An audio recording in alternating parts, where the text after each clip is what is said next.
Assalamualaikum, selamat pagi pemirsa. Kita hadirkan informasi pertama viral di media sosial. Seorang dosen universitas swasta di Makassar, Sulawesi Selatan diduga meludahi kasir wanita usai ditegur karena ini menerobos antrean. Jadi kamera pengawas merekam momen seorang dosen Universitas Islam Makassar atau UIM bernama Amal Said meludahi seorang wanita petugas kasir. Peristiwa terjadi dalam toko swalayan di Jalan Perintis Kemerdekaan Makassar. Awalnya, ulah dosen Amal Said yang menerobos antrian, kemudian korban yang bertugas menjaga kasir tentu saja menegurnya. Tapi pelaku justru membentak korban dan menyuruhnya meminta maaf. Namun setelah korban meminta maaf, pelaku malah meludahi wajah korban. Hingga kini, korban mengaku masih merasakan tekanan mental 2 hari setelah kejadian. Dan korban yang tak terima akan melaporkan kejadian yang menimpanya pada polisi. Jadi kalau kita lihat videonya ini udah geram melihat orang yang menyelak antrian. Betul. Ditegur malah marah balik. Ternyata ini adalah dosen. Notabene kan seharusnya berpendidikan tinggi, lebih menjaga etika. Itu dia yang kemudian menjadi pertanyaan kita semua ya. Dan kalau kita bergeser ke wilayah Padang, Niti, ini ada kebakaran hebat yang kemudian melanda kawasan Pasar Bandar Buat, Kota Padang pada Sabtu malam. Jadi api yang membesar dengan cepat ini meludeskan total ada 3 petak toko dan 1 unit rumah. 7 unit mobil damkar dikerahkan untuk memadamkan api yang menghanguskan 3 toko dan 1 unit rumah warga. Petugas ini awalnya sempat kesulitan memadamkan api karena memang banyaknya warga yang menyaksikan kebakaran.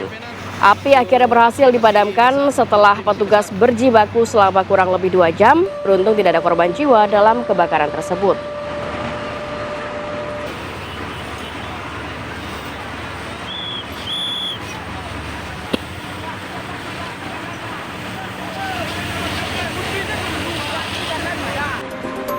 Assalamualaikum warahmatullahi wabarakatuh. Selamat pagi. Selamat pagi. Hai Rati. Halo Maria. Suasana liburan. Yang liburan pemirsa, kita tetap bekerja hari ini ya. Semoga masih semangat walaupun lagi musim liburan seperti saat ini. Mungkin juga sudah beraktivitas ke tempat wisata pagi-pagi. Tapi kita juga sudah menyiapkan beragam informasi, salah satunya terkait bantuan langsung tunai yang akan diberikan oleh pemerintah. Seperti apa ya, kita tahan dulu ya. Nanti kita hadirkan dulu informasi yang lain. Ini ada sebuah tenda hajatan pernikahan pemirsa, tepatnya di wilayah Cirebon, Jawa Barat pada Sabtu malam, porak-poranda setelah ada angin kencang. Ya, kalau kita lihat pemirsa, gambar yang untuk Anda di layar kaca ya, terlihat dalam rekaman amatir ini banyaknya warga yang berhamburan untuk menyelamatkan diri dari dalam tenda saat angin kencang merobohkan tenda hajatan pernikahan. Jadi akibatnya infonya ya, ada 1 orang warga yang mengalami luka ringan di bagian kepala dan bahkan punggungnya karena terkena besi tenda dan langsung dilarikan ke puskesmas terdekat untuk mendapatkan perawatan medis. Nah, yang harusnya menjadi hari bahagia justru menjadi hari duka ya bagi sejumlah pihak.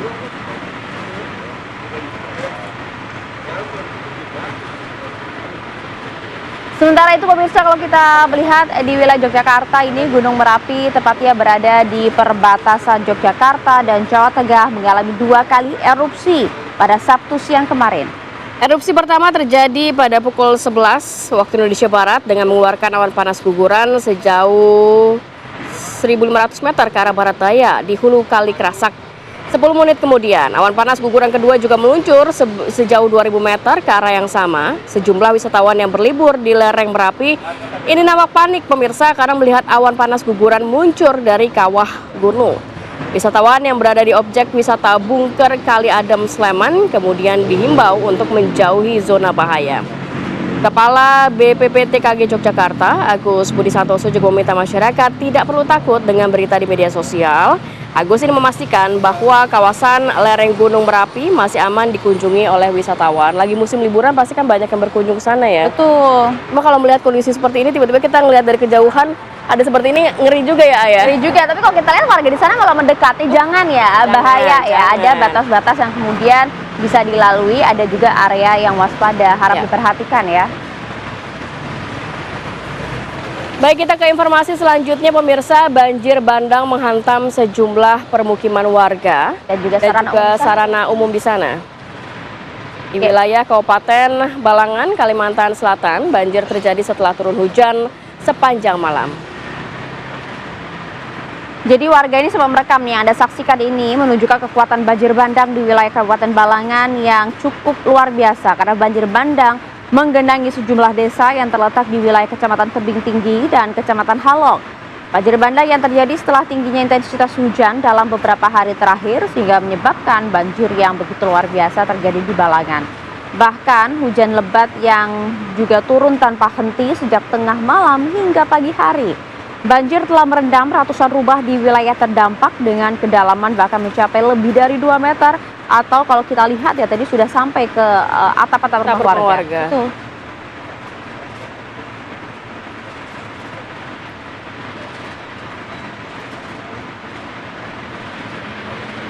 Ya, tak hanya di Balangan, Kalimantan Selatan saja, tapi banjir bandang bercampur lumpur ini juga merendam ratusan rumah di desa Bandar Agung, tepatnya di Lampung Timur Lampung. Jadi banjir kemudian juga menutup akses utama jalan lintas Timur Lampung. Banjir bandang terjadi di kawasan tersebut usai diguyur hujan selama 3 jam. Luapan air yang semakin tinggi hingga mencapai 1 meter membuat warga ini panik dan berhamburan keluar rumah untuk mencari tempat perlindungan yang lebih aman. Jadi selain merendam ratusan rumah penduduk, banjir bandang juga menutup akses utama jalan lintas Timur Lampung. Derasnya debit air yang membawa material lumpur membuat pemilik kendaraan ini terpaksa menepi pemirsa karena akhirnya menimbulkan antrian yang cukup panjang sampai dengan 3 km.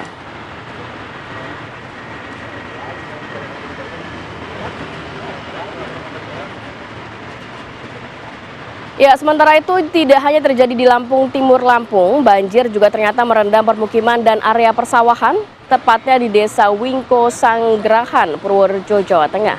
Ya, ini kalau kita lihat ternyata di Purworejo intensitas hujan tinggi juga kemudian terjadi ya, bahkan menyebabkan Sungai Serinding meluap. Dan sedikitnya total data kami dapatkan ada 100 kepala keluarga yang terdampak banjir dan berkisar 1 meter. Jadi banjir juga berdampak tentunya kepada aktivitas warga, kemudian juga terutama nih sektor pertanian nih, karena di Purworejo kan mayoritas warga merupakan petani. Sekitar 4 hektar lahan persawahan bahkan terendam dengan tanaman padi yang berusia sekitar 1 bulan. Akses jalan menuju area pertanian juga tidak dapat dilalui sehingga aktivitas perekonomian warga saat ini menjadi lumpuh.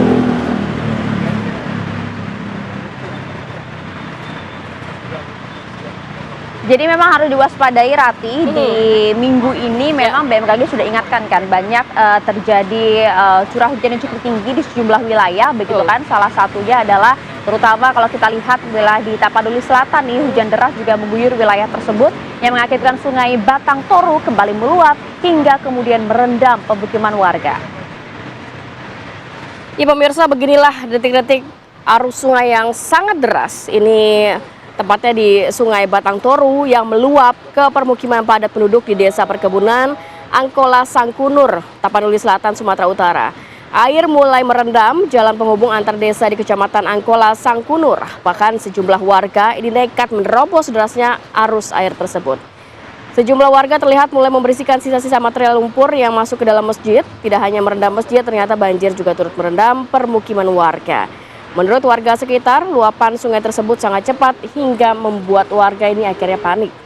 Ya, ini kan tentu kan warga yang sudah terdampak kemudian kembali menerima banjir susulan, tentu tak mudah ya bagi warga dengan rasa trauma yang ada. Semoga kemudian bisa segera membaik ya. Bisa segera membaik, kemudian banjir susulan juga tidak terjadi lagi di sana. Mengingat ini juga belum selesai warga ini membersihkan rumah-rumah mereka ya. Kita bergeser ke informasi selanjutnya pemirsa. Ini jembatan darurat Umah Besi di Desa Ronga-Ronga, Bener Meriah, Aceh ditutup sementara karena ketinggian air ini naik pasca banjir susulan terjadi. Iya, petugas gabungan melarang warga untuk melintas karena ketinggian air terus meningkat dan bahkan bisa merendam jembatan darurat. Untuk keselamatan para pengguna jalan nasional di Rentakengon, untuk sementara waktu kemudian jembatan ini ditutup. Akibatnya terjadi penumpukan kendaraan dari 2 sisi karena memang ini merupakan jembatan yang menghubungkan 2 wilayah vital gitu ya, Biren dan juga Takengon.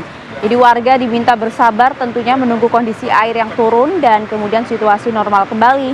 Namun luapan air juga sempat menuju ke pemukiman warga sehingga memang sempat membuat warga panik di sana. Namun beruntung air saat ini sudah bisa perlahan surut.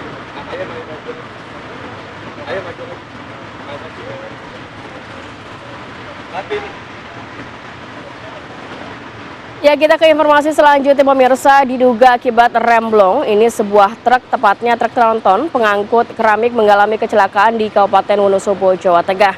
5 orang mengalami luka-luka dan harus mendapatkan perawatan medis. Ya, kalau Anda lihat pemirsa, inilah rekaman CCTV yang merekam detik-detik sebuah truk tronton bermuatan keramik yang kemudian diduga ini mengalami remblong ya saat melintas turunan tajam di persimpangan Pasar, Kecamatan Kertek, Wonosobo. Rekaman ini menunjukkan ada truk dengan nomor polisi T9187AC yang melaju kencang dan tak terkendali hingga menabrak sebuah toko bangunan serta beberapa sepeda motor yang sedang terparkir di sekitar lokasi. Informasi yang kami dapatkan dari polisi setempat, 5 orang diketahui mengalami luka-luka dan kini tengah menjalani perawatan di Rumah Sakit PKU Muhammadiyah Wonosobo.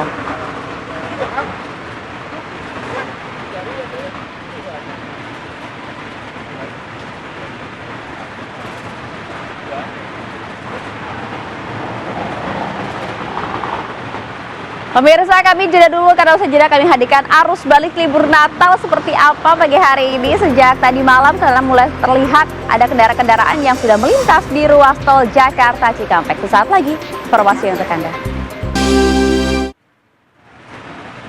Ya, terima kasih pemirsa Anda masih setia bersama kami. Ternyata momen libur Natal dan juga Tahun Baru ini masih dimanfaatkan ya oleh para pemudik asal Sumatera untuk berlibur di kampung halaman. Jadi hal tersebut terlihat pada kepadatan arus kendaraan yang terjadi di Pelabuhan Merak.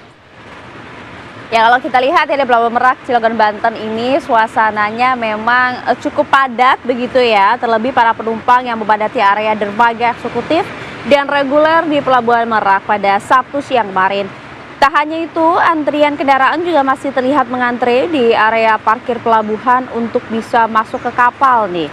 Jadi kalau kita lihat memang pada hari kemarin, tepatnya hari Sabtu ya, juga menjadi salah satu puncak kepadatan penumpang dari wilayah Banten menuju ke wilayah Lampung ya. Dan salah seorang penumpang yang mengatakan ya berangkat dari Jakarta menuju Lampung untuk memang berlibur bersama keluarga.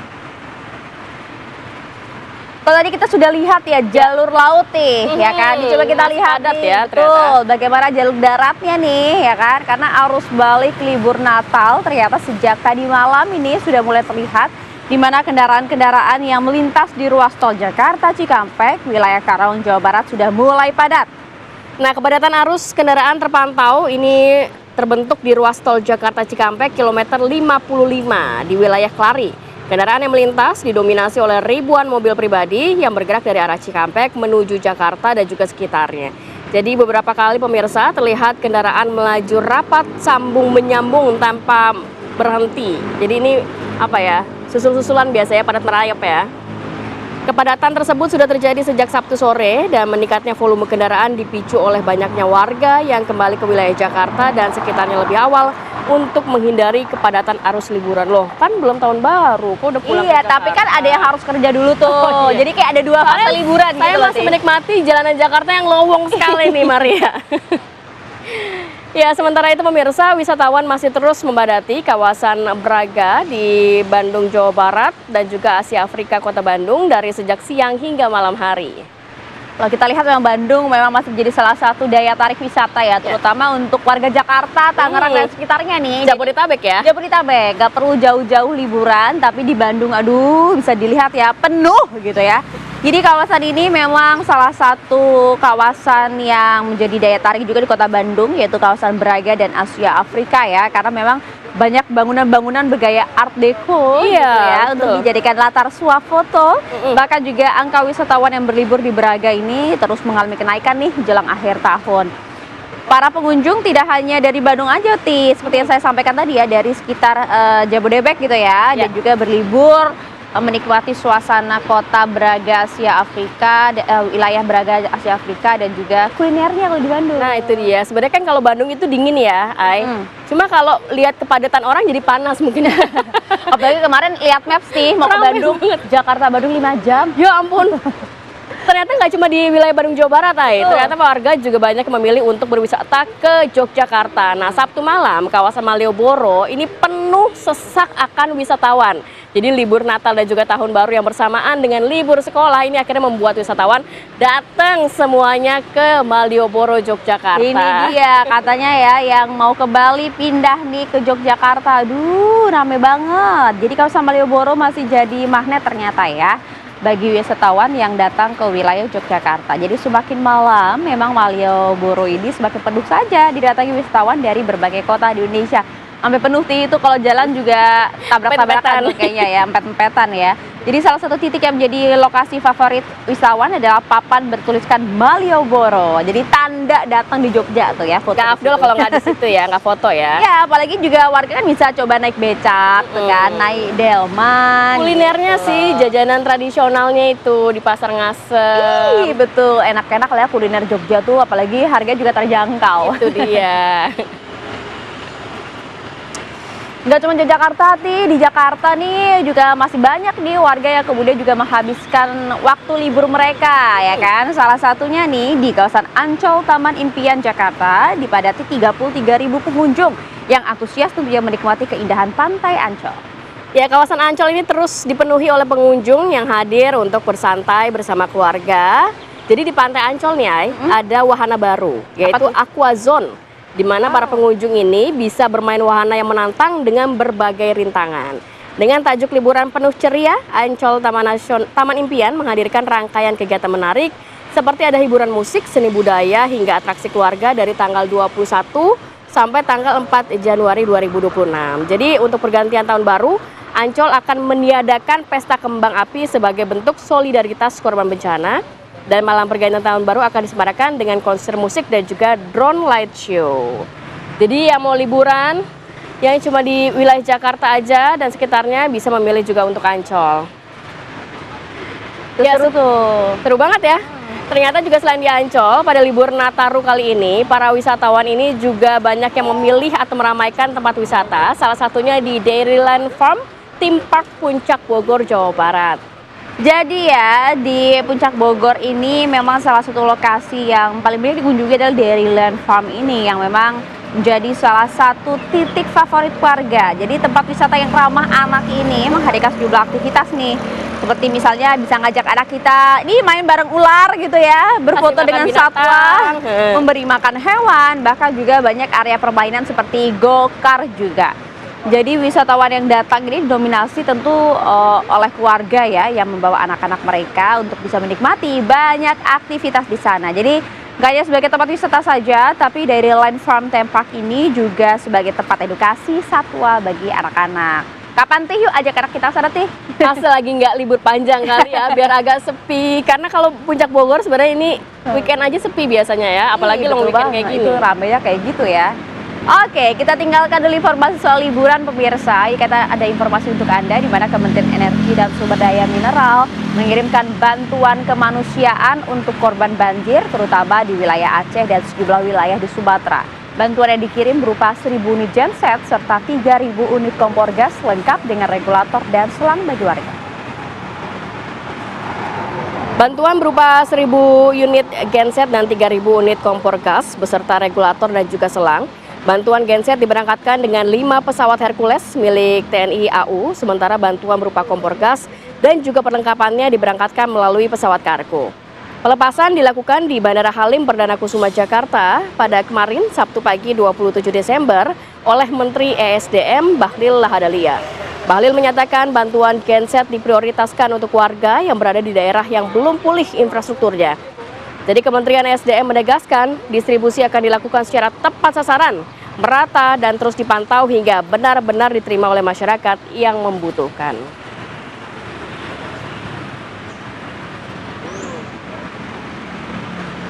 Nah, kita bergeser ke informasi. Karena kalau kita lihat ya bagaimana situasi pasca bencana di sana kan cukup luar biasa. Jadi memang Kementerian SDM memberikan bantuan yang paling tidak bisa langsung dirasakan oleh warga dari hari ke hari. Salah satunya kan adalah untuk fasilitas dapur rumah mereka ya, terutama juga dapur umum seperti genset, kemudian juga kompor yang lengkap dengan regulatornya gitu. Dan semoga nanti bantuan ini terus akan dilakukan secara bertahap sehingga masyarakat yang terdampak ini dapat merata ya, tidak hanya sejumlah wilayah tapi semua wilayah yang terdampak. Oke, betul sekali ya. Semoga warga juga bisa kembali semangat dan bangkit untuk kemudian mengolah apa ya kehidupan mereka ke depan gitu loh, Ti. Apalagi kan akan ada bantuan BLT tuh dari pemerintah Ada bantuan ya. BLT, bantuan tunggu hunian, bantuan untuk korban jiwa. Tapi kapan itu bisa langsung dirasakan oleh warga? Harusnya sekarang dong ya. Baik, kita harus jeda dulu sinak, nanti kita hadirkan informasi ratusan massa yang mengatasnamakan Forum Pemuda Surabaya. Ini menggelar aksi unjuk rasa di depan Gedung Negara Gerahadi Surabaya, Jawa Timur. Mereka ini meminta pemerintah membubarkan ormas yang dinilai meresahkan masyarakat kota Surabaya. Usai viral ada oknum yang melakukan tindakan brutal. Yang kasus nenek ini ya, yang rumahnya kemudian akhirnya rata dengan tanah. Selengkap.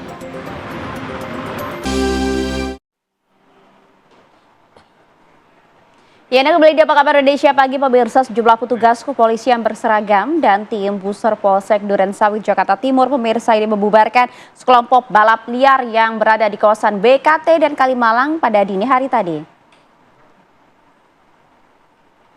Ya, petugas kepolisian ini menembakkan gas air mata untuk membubarkan aksi balap liar di kawasan BKT Jalan RS Sukanto. Balap liar ini kocar-kacir dan juga panik hingga terjatuh lantaran nyaris menabrak polisi.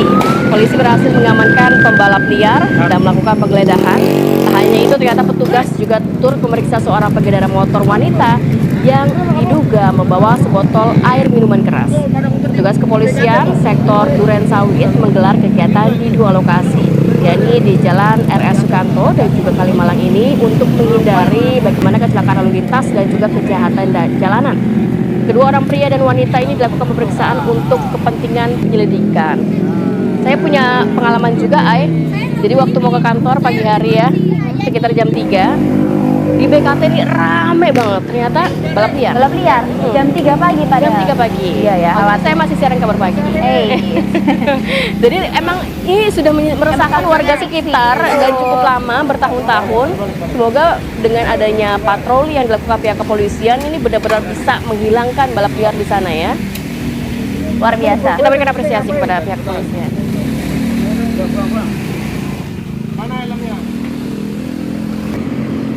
Ya, kita bergeser ke informasi selanjutnya. Warga desa Mekarsari, Kecamatan Tiga Raksa digegerkan dengan penemuan mayat seorang pria yang bersimbah darah di pinggir jalan. Ya, kalau kita lihat pemirsa, polisi ini memang langsung datang ke lokasi kejadian dan melakukan olah tempat kejadian perkara atau olah TKP ya, dan mengidentifikasi jenazah korban. Polisi menduga bahwa pria yang bekerja di sebuah counter ponsel ini memang menjadi korban pembegalan, Tih. Karena gini, sepeda motor, kemudian 2 unit ponsel dan juga uang 3 juta rupiah milik korban raib di lokasi. Jenazah korban berada di RSUD Balaraja untuk keperluan otopsi. Sudah ada 3 orang saksi yang sudah diminta keterangan oleh polisi untuk bisa mengungkap kasus yang diduga merupakan pembegalan ini.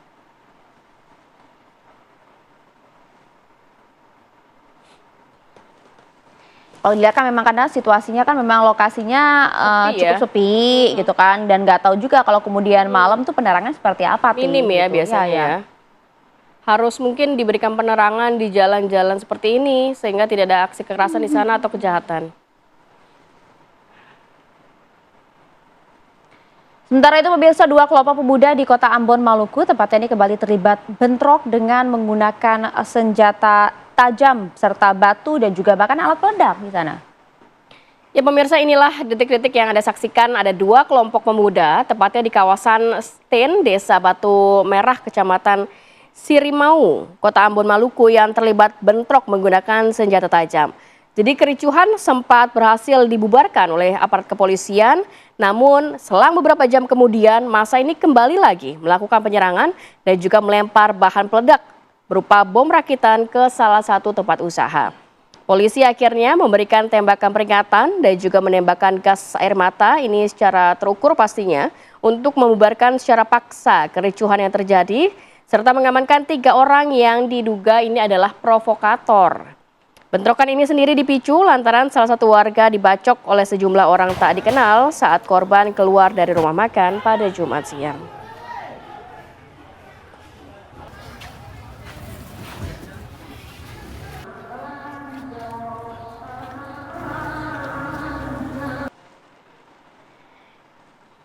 Ya, kita ke informasi selanjutnya pemirsa. Ini memang nasib naas, mungkin pemirsa juga sudah melihat informasinya, di mana ada seorang nenek berusia 80 tahun, yakni Elina Wijayanti, yang diusir secara paksa dari rumahnya oleh orang tidak dikenal.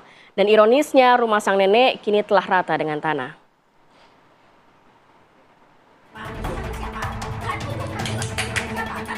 Elina Wijayanti, lansia berusia 80 tahun, diusir secara tidak manusiawi oleh sekelompok orang tidak dikenal. Sang nenek diusir, diseret, dan dipaksa meninggalkan rumahnya di kawasan Dukuh Kuwukan Sambikerep, Surabaya yang sudah ditempati sejak 2011 silam. Ironisnya, 2 hari setelah sang nenek terusir dari rumahnya, rumah Elina Wijayanti langsung diratakan dengan tanah. Tidak hanya itu, isi rumah serta dokumen penting milik sang nenek dipindahkan entah kemana oleh pihak yang menguasai rumah tersebut. Menurut kuasa hukum, Elina Wijayanti telah menempati rumah tersebut sejak tahun 2011. Elina merupakan ahli waris dari kakaknya bernama Elisa dengan surat letter C yang masih atas nama kakaknya dan tidak pernah dipindah tangankan kepada siapapun. Namun tiba-tiba, seorang pria bernama Samuel warga Surabaya mengaku telah membeli tanah dan bangunan tersebut pada tahun 2014. Atas tindakan premanisme serta kerugian yang diterima sang nenek, didampingi oleh kuasa hukum, kasus tersebut dilaporkan ke Polda Jawa Timur. Antara 20-30 orang ya datang ke rumah nenek tersebut.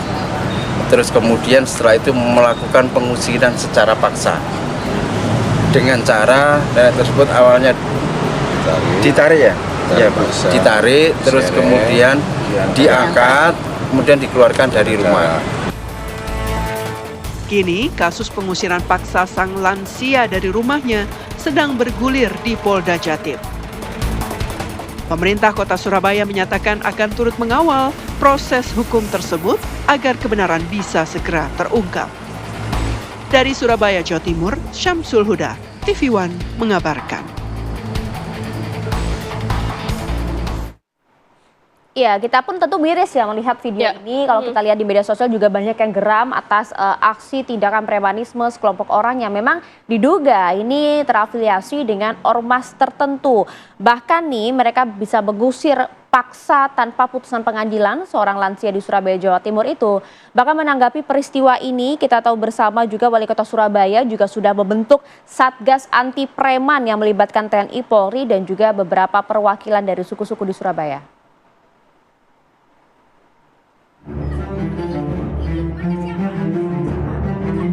Pengusiran paksa seorang nenek berusia 80 tahun bernama Elina Wijayanti dari rumahnya di Surabaya, Jawa Timur menyita perhatian jagat maya. Wakil Wali Kota Surabaya Armuji langsung mendatangi lokasi rumah lansia tersebut yang kini sudah dibongkar. Letternya dari mana? Dari kelurahan, Pak. Di hadapan Armuji, Samuel selaku pihak yang mengklaim kepemilikan rumah menegaskan dirinya telah membeli rumah tersebut kepada kakak Elina pada 2014. Yang dilakukan cara-cara brutal seperti ini. Wah, ini saya sudah beli sama Tante Elisa. Beli sama Tante Elisa. Terus 14, Pak. tahun berapa? 2014. Ada semuanya surat. Ada semuanya. Surat opo? Letter C-nya ada, surat jual belinya ada. Lengkap, Pak. Letter C dari mana? Dari kelurahan, Pak. Dari kelurahan. Dari kelurahan. Kita belum melihat salah benarnya. Iya. Kalau Bapak merasa benar, itu kan ada jalurnya proses hukum toh. Nah ini yang dilakukan cara-cara brutal seperti ini. Ini brutal sekali, dikecam seluruh Indonesia, mengecam sampean Pak nanti Pak.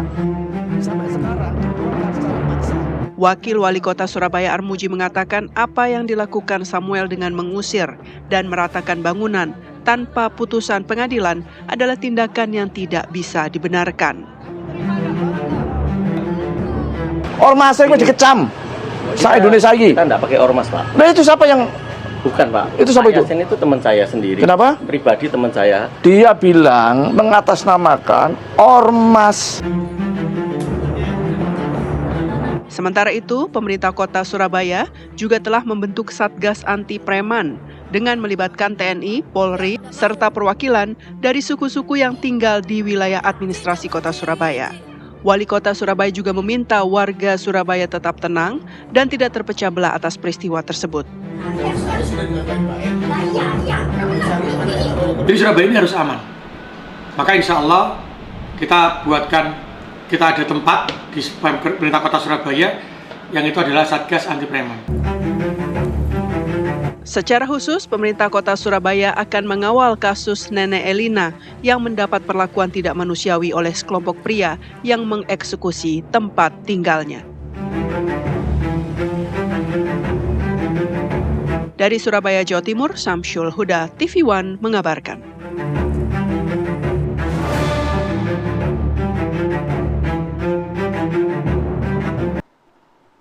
Ya, semoga ada titik temu ya antara sang nenek dan juga pembelinya, karena juga sudah diwadahi oleh beberapa pihak ya terkait komunikasi yang terjalin antara mereka.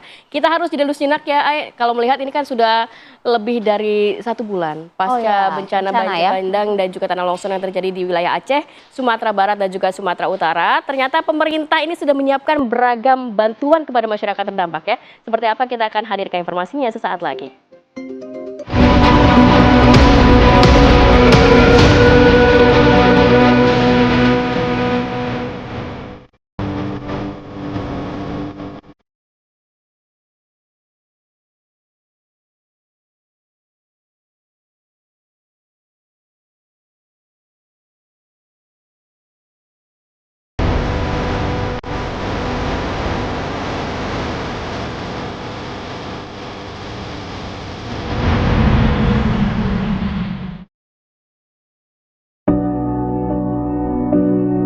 Pasca bencana banjir bandang dan tanah longsor di sejumlah wilayah di Aceh, Sumatera Utara, dan Sumatera Barat, hingga kini proses pemulihan masih terus berlangsung. Pemerintah mempercepat penanganan dampak bencana sekaligus memperluas bantuan sosial bagi warga terdampak bencana.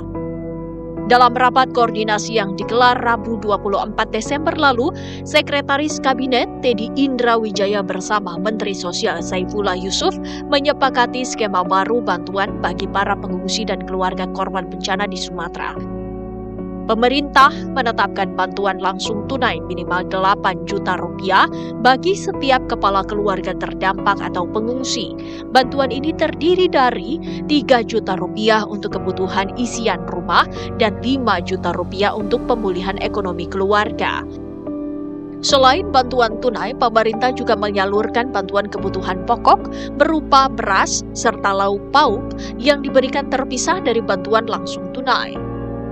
Tak hanya itu, pemerintah juga menyiapkan santunan khusus bagi keluarga korban meninggal dunia sebesar sekitar 15 juta rupiah per ahli waris. Sementara warga yang mengalami luka berat akan menerima santunan sekitar 5 juta rupiah. Seluruh bantuan dan santunan akan disalurkan langsung oleh Kementerian Sosial berdasarkan data dan persetujuan dari bupati atau wali kota setempat.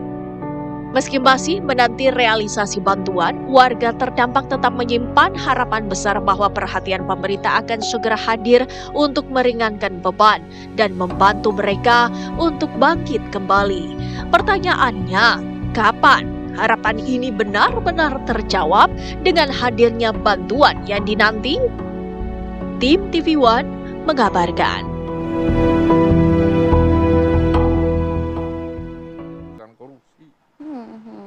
Ada yang mengerjakan. Ya, kita tahu bahwa pemerintah saat ini sudah melakukan percepatan ya, karena banyak sekali pos-pos bantuan yang akan diberikan, baik bantuan langsung tunai, kemudian juga bantuan untuk korban jiwa, kemudian bantuan tunggu hunian, dan lain sebagainya ya Maria. Tapi apakah saat ini sudah disalurkan? Nah, itu dia. Ada juga mekanismenya di lapangan seperti apa. Tentu kita juga ingin ada pengingat juga bagi pemerintah agar ini bisa satu suara semua yang bergerak di lapangan nanti. Jadi biar masyarakatnya juga segera menerima manfaat ini. Langsung kami bahas ini bersama dengan jumlah narasumber kami di studio. Sudah hadir bersama kami ada Mas Agus Pambagio, pengamat kebijakan publik. Selamat pagi, Mas Agus. Sehat ya? Terima kasih selalu hadir. Ya, alhamdulillah. Dan juga hadir pula ada Mas Respiratori Sadam Al-Jihad, tenaga ahli utama KSM. Mas Pagi. Sadam, selamat pagi. Nah, mungkin kita diberikan pencerahan dulu kan, banyak masyarakat yang juga bingung sebenarnya, khususnya untuk warga terdampak. Apa saja yang diberikan oleh pemerintah dan sejauh ini seperti apa? Ya. Yang pertama tadi sudah disampaikan bahwa ada BLT ya. BLT. BLT artinya ada 8 juta rupiah ya. Untuk? 3 juta itu untuk perabotan yang kemudian rusak ya. Kemudian 5 juta itu untuk menunggu hunian sementara. Biaya hidup lah ya Biaya begitu ya. hidup. Jadi Itu memang, untuk per kakak ya?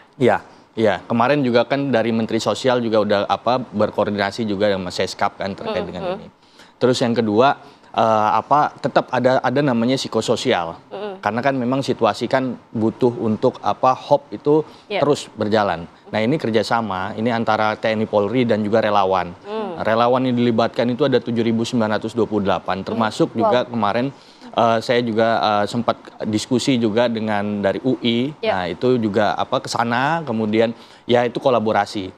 Yang ketiga itu terkait dengan Huntara. Huntara ini kemudian dari Danantara juga sedang membangun 24 jam ya di situ, terus membangun itu sekitar 500 khususnya untuk yang di Aceh misalkan. Ini karena memang parah sekali yang di Aceh.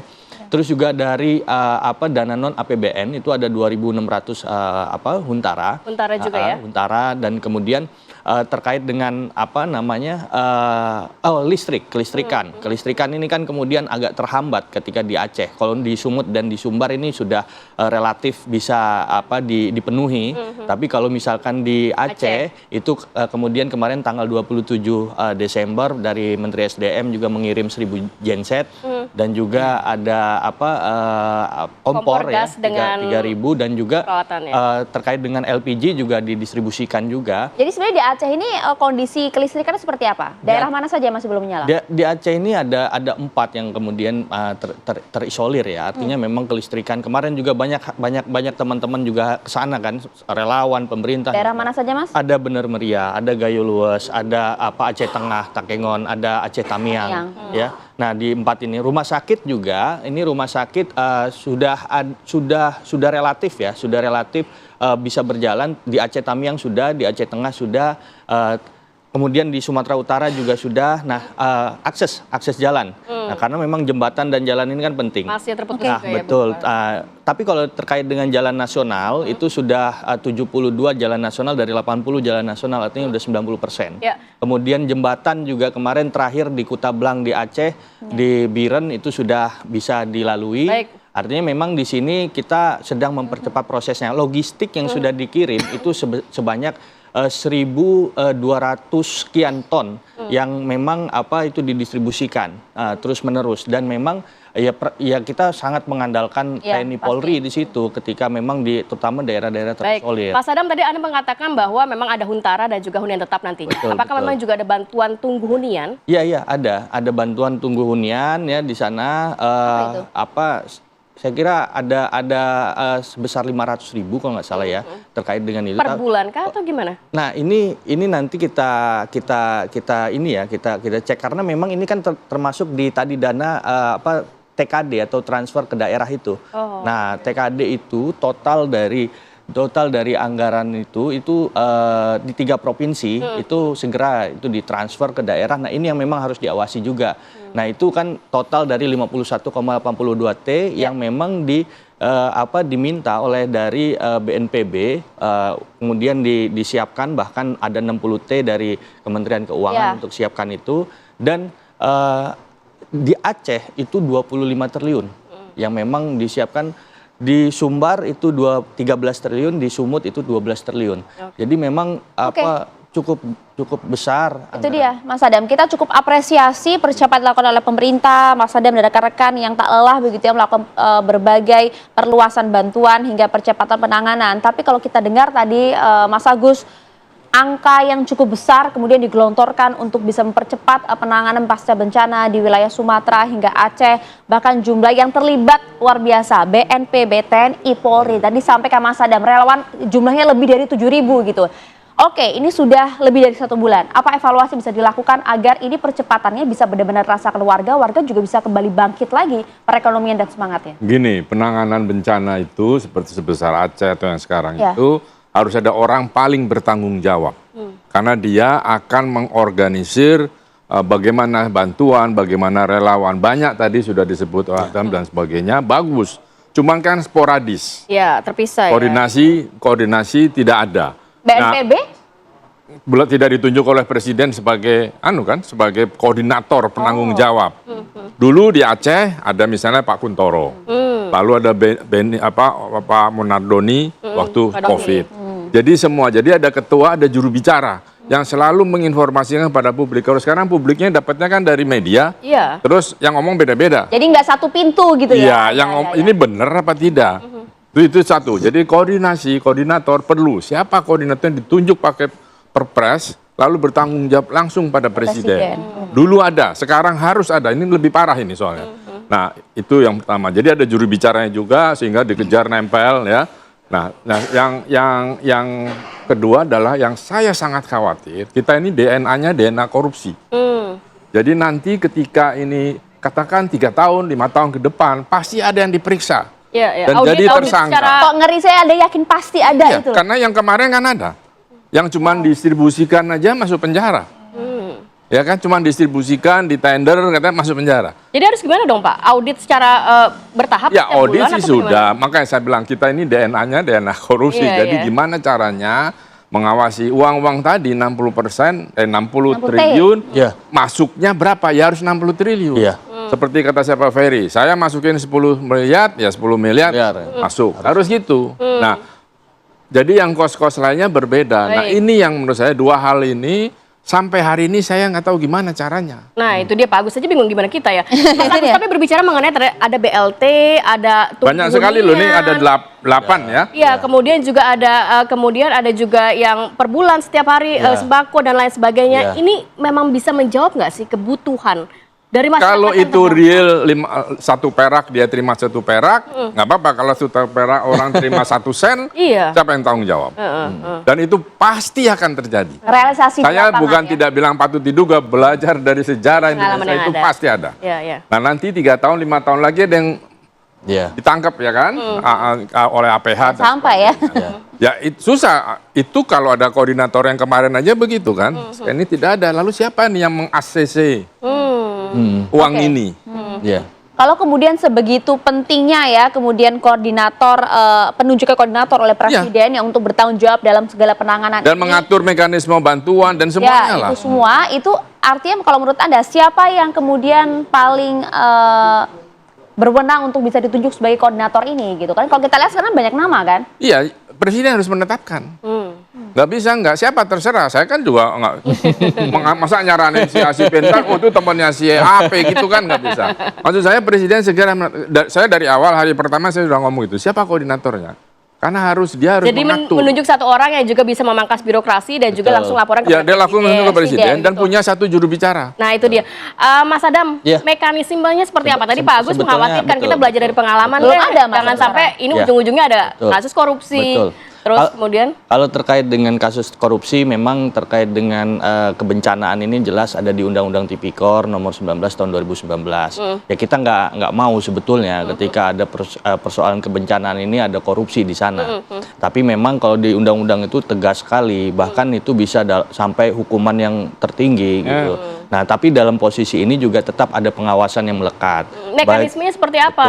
Ini kan susah juga, banyak akses bantuan juga sulit masuk, apalagi tadi kan, ini kan perhitungannya diawali dengan R3P, di situ dari BNPB. Nah, ini yang kemudian tinggal bagaimana, tadi sepakat bagaimana ada namanya, Pak Presiden juga akan membentuk namanya Satgas terkait dengan pemulihan rehabilitasi dan rekonstruksi, karena memang ini anggaran yang terbesarnya di sini, gitu. Nah, inilah yang memang harus diketuai. Ya harus ada ketuanya. Nah ini yang kemudian nanti akan terkoneksi langsung dengan Pak Presiden bahwa ini yang nanti uang-uang ini nanti kemana, arahnya kemana dan sebagainya. Nah inilah yang dimaknai pengawasan melekat. Artinya sudah dibahas ini ya?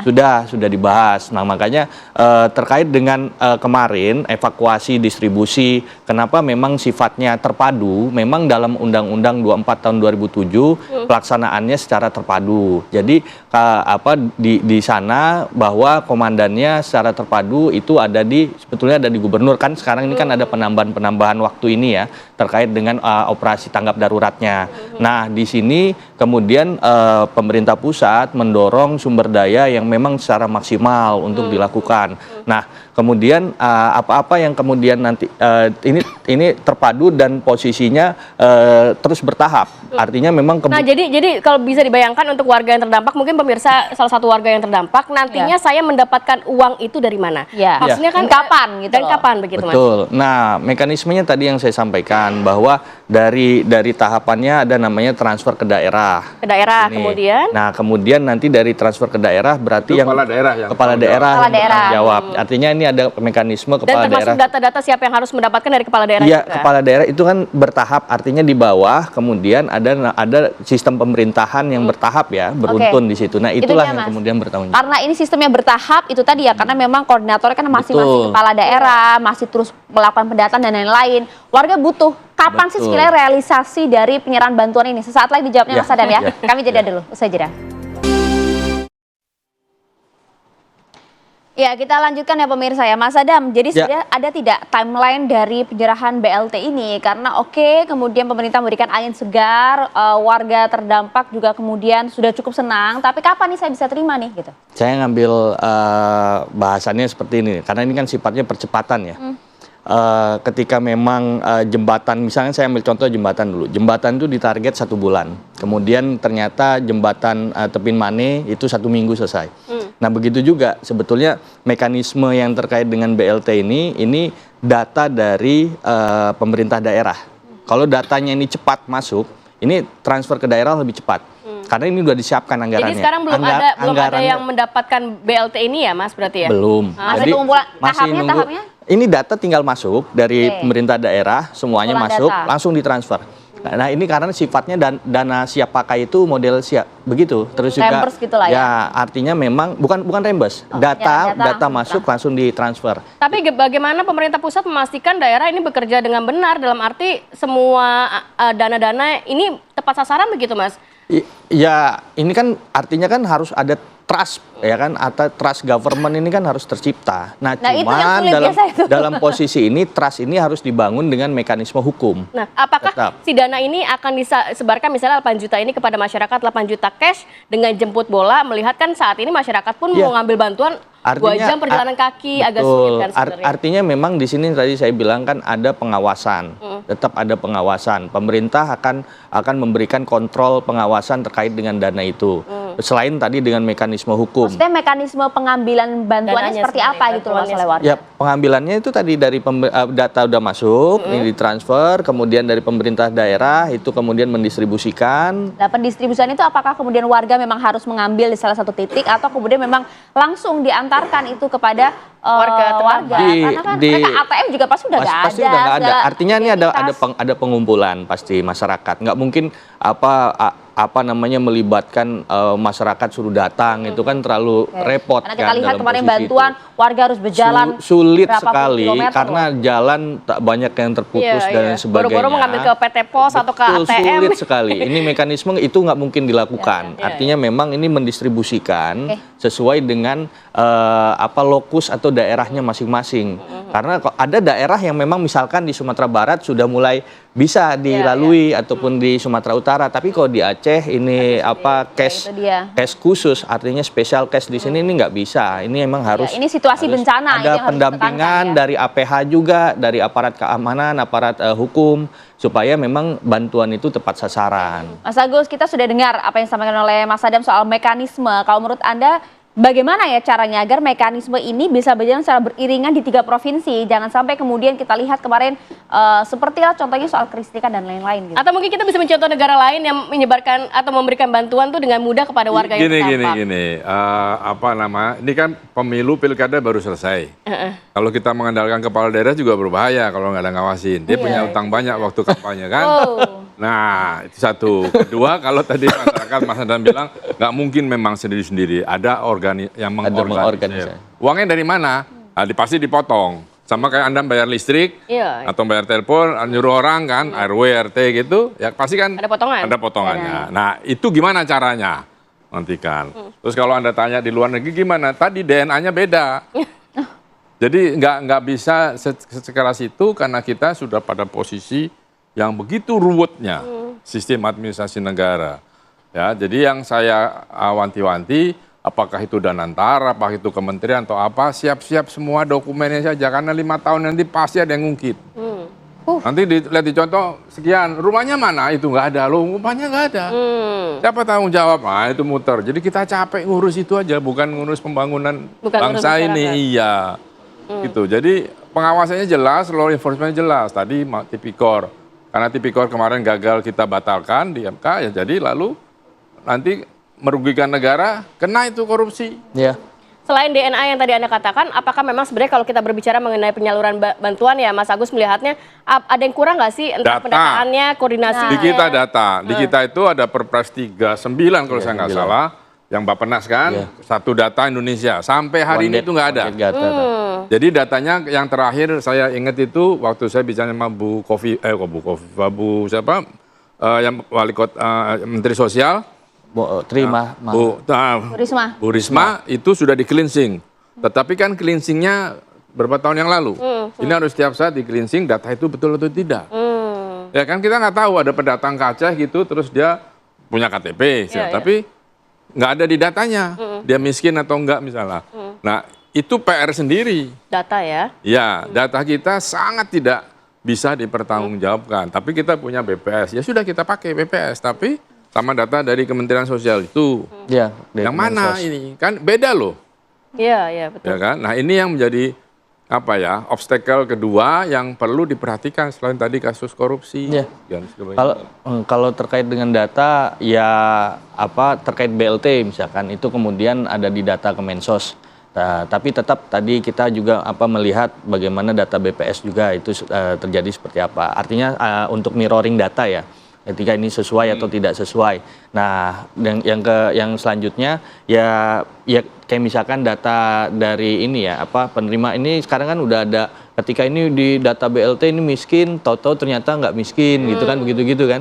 Nah, apalagi yang terdampak ini makanya tadi yang kita lihat ada 3 juta ya, ada 3 juta orang yang di bencana Sumatera ini yang terdampak. Yang kemudian ada 150.000 rumah. Nah, artinya data ini kan sudah tinggal diperdalam nih data dari sini. Nah, ini antara data mirroring yang ada di Kemensos, BPS, kemudian BNPB. Nah, ini memang harus terpadu untuk kemudian one gate datanya disesuaikan dengan benar. Nah, disinilah peran juga dari pemerintah daerah. Artinya memang dari level kelurahan ataupun dari kampung atau ke kampung dari desa ini data ini harus kemudian ditarik ke dari pemerintah daerah. Inilah yang harus dipercepat sebetulnya. Saya sepakat tadi dengan apa yang disampaikan bahwa ini data ini harus dipercepat supaya kemudian pendistribusian itu harus dipercepat karena orang udah ya kita ngeliat psikologisnya ini udah sangat lelah, baik itu bagaimana percepatan ini dilakukan, kemudian bagaimana masyarakat harga-harga juga sudah mulai mahal di sana Mas, karena masih belum pulih kan. Nah, setelah tadi masyarakatnya sendiri juga masyarakat kita itu nyari kesempatan, kalau bisa jatah tetangganya diambil juga. Lo itu sudah tadi saya sebut DNA. Panik buying kan? Ya gimana caranya? Kan sama-sama susah nih. Gue juga susah. Itu lebih nggak diambil gue embat aja kan gitu. Makanya kan tadi di situ ada kontrol yang memang harus dilakukan APH itu tadi. Jadi memang ini semuanya ini harus bertindak dengan rasa kemanusiaan yang tinggi daripada rasa individual egonya. Tapi kan petugas APH ini kan juga adalah titik lelahnya gitu loh, Mas. Sudah 24 jam kemudian bekerja gitu loh. Akankah ada pengawasan yang lebih ketat lagi selain mereka gitu? Iya. Tetap ya, ketika tadi TNI Polri itu kan kemudian jumlahnya kan 50.000 ya, 36.000 itu TNI, kemudian 14.000 itu Polri. Nah di sini kan sebetulnya ya memang kita sangat mengandalkan ya dalam posisi ini ya terkait dengan APH ini. Nah tapi juga di situ yang mempunyai personil yang banyak selain TNI Polri ini kan di negara ini kan nggak ada, ya kan. Nah makanya pengawasan harus dilekatkan itu salah satunya melalui APH tadi. Gitu. Mas Agus, terakhir kalau berbicara mengenai BLT ini kan sebenarnya harus bergerak cepat ya. Maksudnya pemerintah nggak bisa ya kita mengumpulkan dulu data, kemudian mencocokkan dulu data dan lain sebagainya. Mungkin warga sudah merasa saya kelaparan dan lain sebagainya. Nah, ya sudah aja yang ada data itu dipakai. Emergency. Sama seperti waktu Pak Mensos bilang harus diaudit. Saya bilang, saya ngomong langsung di media juga. Saya bilang gimana ngaudit ini kan sudah kedaruratan dan masyarakat ini uang masyarakat masa diaudit. Kan audit mahal bayar itu gitu loh. Nah, hal semacam ini teman-teman di kabinet jangan aneh-aneh gitu. Ya kan ngomongnya, makanya kita butuh satu koordinator. Satu suara ya. Ketika nanti ini aneh-aneh, media tanya pada koordinator, Pak ini benar atau tidak? Kalau sekarang coba Anda tanya kemana? Itu dia, ada yang bertanggung jawab lah paling at least ya. Iya. Itu ada saja tadi kebocoran pasti. Bukan patut diduga lagi lah, pasti bocor.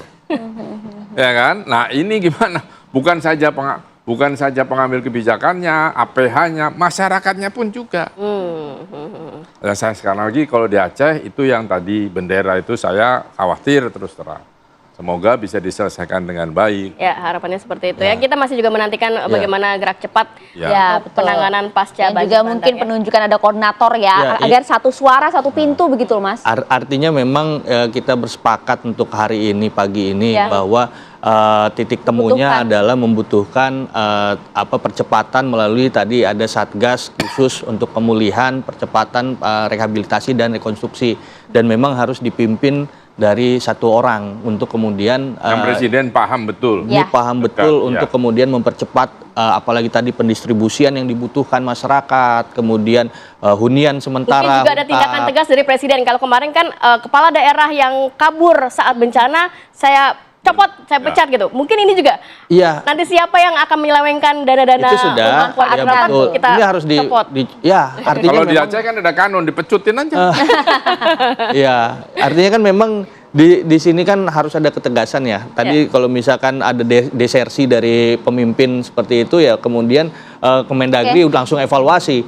Nah, hari ini pun sama. Kalau misalkan kemudian ada yang menyelewengkan dana dan sebagainya, tadi kalau kata Abang kan Mas Agus ya harus ada kanon. Kalau misalnya di Aceh ini kan kemudian hukumnya kan berbeda kan, otonomi khusus. Tapi Anda sepakat juga kan hal ini ya? Oke.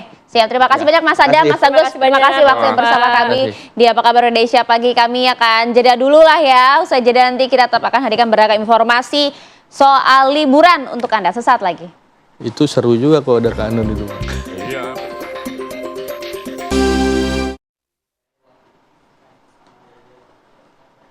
Ya, kembali lagi bersama kami di Apa Kabar Indonesia Pagi. Tadi Ayah udah mau ngajakin pemirsa liburan.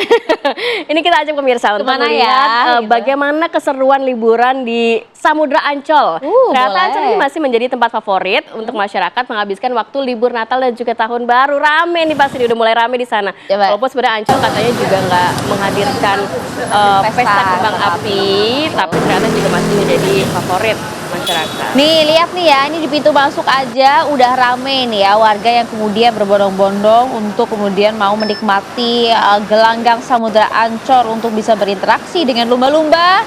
Kemudian ada juga singa laut, ada juga alpaka, ada kambing Afrika. Masih banyak deh kalau di gelanggang Ancol tuh ya. Macam-macam aktivitas yang bisa kemudian dihabiskan bersama dengan keluarga. Karena pengunjung bisa juga menikmati, ada apa lagi? Ada atraksi 380 ekor burung tuh. Dari kurang lebih 80 jenis burung yang ada nih. Bisa juga menjadi edukasi untuk anak-anak kita nih, Ti. Jadi pengunjung yang hadir pada hari kemarin bisa mencapai 5.700 orang, tepatnya di Sabtu kemarin ya. Dinominasi dengan keluarga karena gelanggang Samudra Ancol adalah dunia rekreasi dan edukasi keluarga. Nih, bisa dilihat nih ya. Lumba-lumba ya. Penuh tuh tadi tempat duduknya tuh ya kan. Full. Saya kira lumba-lumbanya. Ternyata maksudnya tempat oyun. Tuh ya kan, penuh kan. Tuh. Kalau orang tua tuh bela-belain, walaupun penuh tetap aja. Yang penting anak-anak bisa liburan. Ya, Masya Allah ya. Kalau kita lihat nggak cuma di Ancol sebenarnya nih, Ti. Kalau Ancol penuh gitu ya, pindah ke tempat bisa digeser. Kita penuh juga.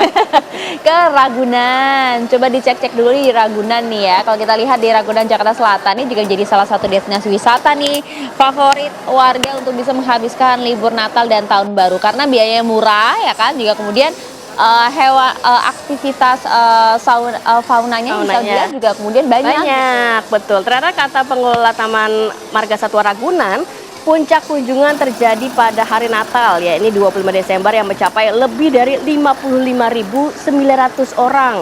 Wow, jadi angka ini memang cukup signifikan jika dibandingkan periode Natal pada tahun lalu. Karena mungkin saat ini harganya cuma 3.500 sih satu orang.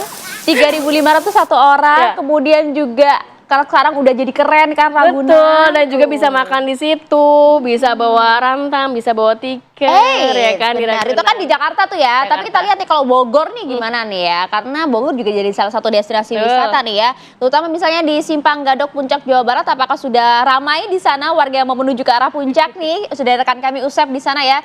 Usep, gimana nih? Sudah mulai padatkah di Simpang Gadok saat ini?